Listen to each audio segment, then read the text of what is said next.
ఇవాళ మరి 10 ఏళ్ళ అధికారం ఉంటే పాలమూరు రంగారెడ్డి ప్రాజెక్టు కోసం 10 ఏళ్లలో ముందుకు పోతలేదంటే ఎవరన్నా తెలంగాణ పట్ల ప్రేమ ఉంటే పాలమూరు పట్ల ప్రేమ ఉంటే కృష్ణా నీళ్లు వాడుకోవాలంటే మన కేసీఆర్ అయ్యుంటే ఆ పాలమూరు రంగారెడ్డి ప్రాజెక్ట్ కాడ కుర్చేసుకొని అది కట్టిస్తుండే. ఏం చేసినారు మారిన కేసీఆర్ గారు?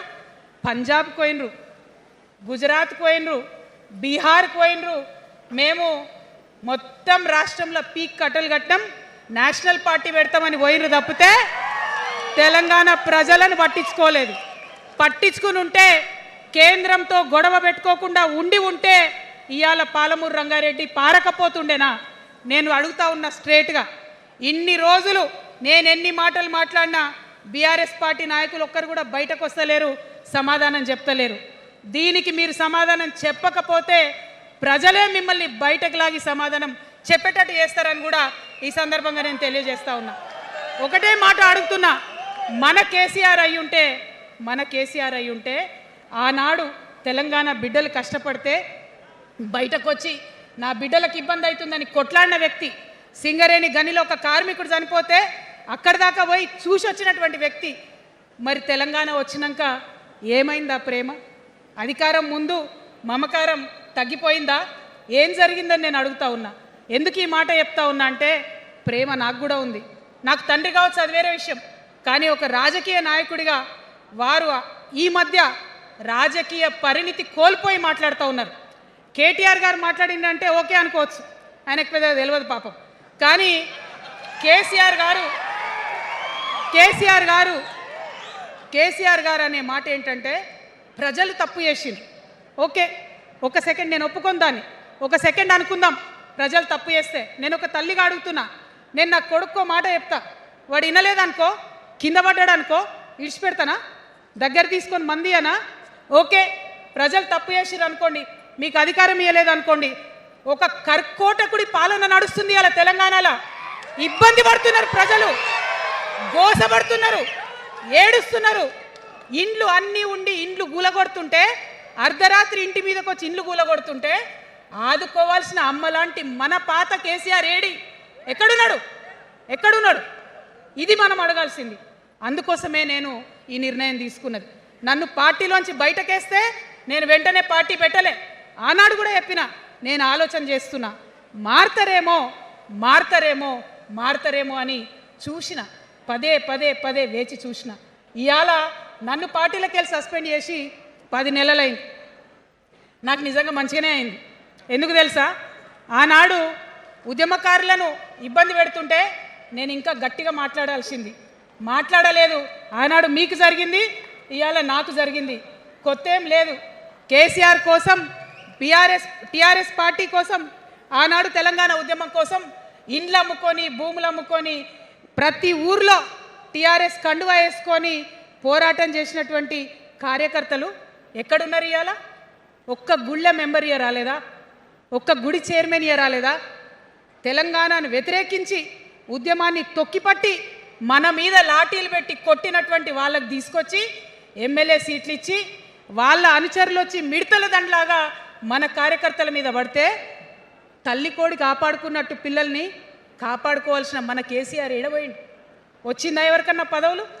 ప్రతి సంవత్సరం రాష్ట్రం మొత్తంలో పోస్టులు నింపితే 6,000 పైచీలకు నామినేటెడ్ పోస్టులు వస్తాయి తెలుసా?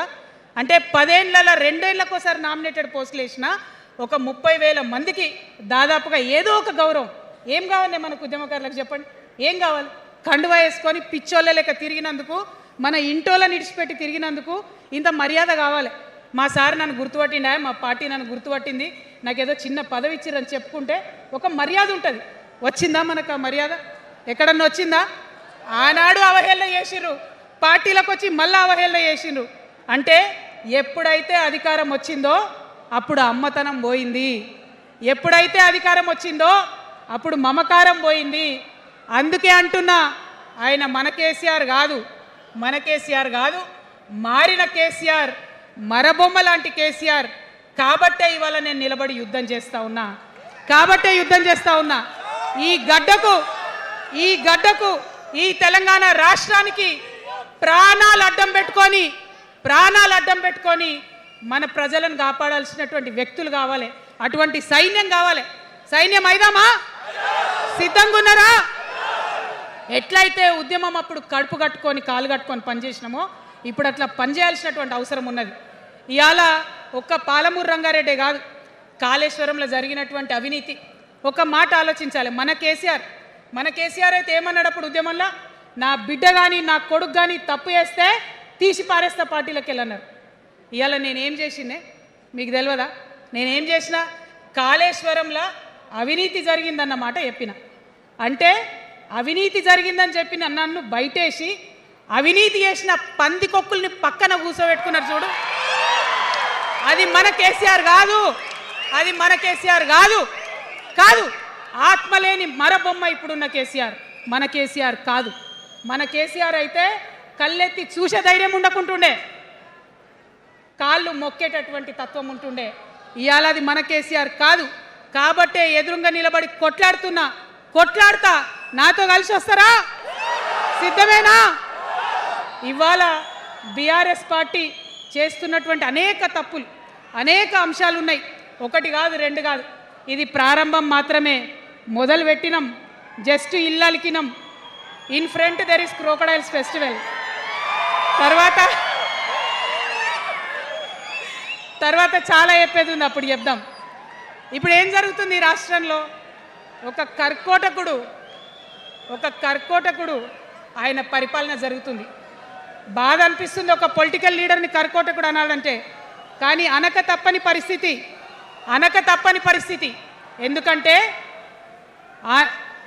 ఎందుకంటే మొన్న ఖమ్మంలో వెలుగుమట్లలో అన్ని పర్మిషన్స్ ఉన్నాయి, అన్ని కాయిదాలు ఉన్నాయి.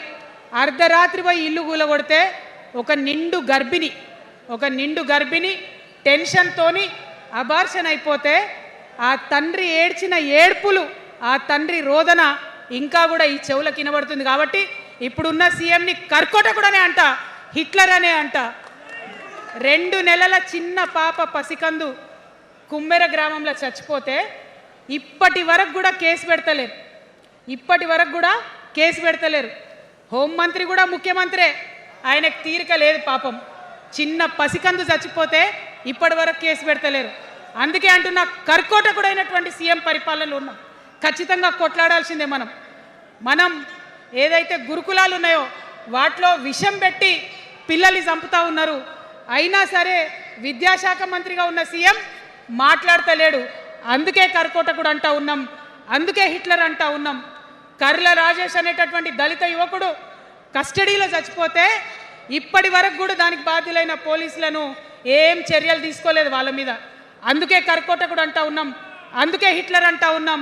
పిడికిలి బిగించి ఇప్పుడున్నటువంటి రాక్షస కాంగ్రెస్ పైన ఖచ్చితంగా కొట్లాడతాం, అందరికన్నా ఎక్కువ కొట్లాడతాం.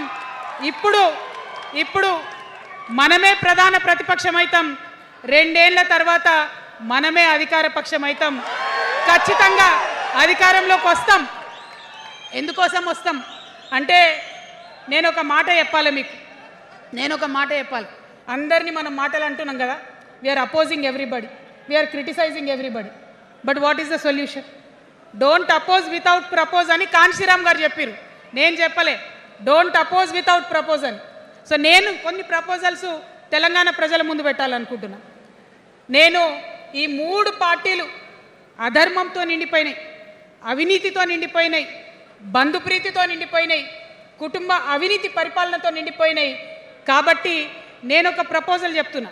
ఈ 3 పార్టీల మీద ఆనాడు భగవంతుడు శ్రీకృష్ణుడు చెప్పినట్టు పాంచజన్యం, ఆయన శంఖం పేరు, యుద్ధంకి ముందు పాంచజన్యం ఎట్లయితే పూరిస్తారో మనం కూడా పాంచజన్యం పూరిద్దాం. ఒక 5 అంశాలను ప్రధానంగా తీసుకుందాం. ఆ 5 అంశాల కోసం ఇప్పుడు కొట్లాడదాం. రేపు ప్రభుత్వంలోకి వచ్చిన తర్వాత మన ప్రజలకు చేద్దాం. ఏం అంశాలు అవి? మొట్టమొదటిది విద్య. ఇవాళ గవర్నమెంట్ స్కూల్స్ అంటే ఆనాడు కేసీఆర్ గారు స్కూల్ బంద్ చేసుకుంటూ వచ్చారు, అదే రేవంత్ రెడ్డి గారు కొనసాగిస్తున్నారు. ఎక్కడా కూడా ప్రభుత్వ పాఠశాలలలో వసతులు లేవు. వాష్రూమ్ ఉండదు, వాచ్మెన్ ఉండడు, అటెండర్ ఉండడు. పిల్లలే పోయి బెల్లు కొట్టుకోవాలి, పిల్లలే పోయి బాత్రూమ్లు కడుక్కోవాలి, మంచినీళ్ళు ఉండవు. భయంకరమైన పరిస్థితి ఉంది. నేనేమంటా అంటే గుడిని ఎంత పవిత్రంగా చూస్తామో బడిని కూడా అంతే పవిత్రంగా చూడాలి. గుడిని ఎంత పవిత్ర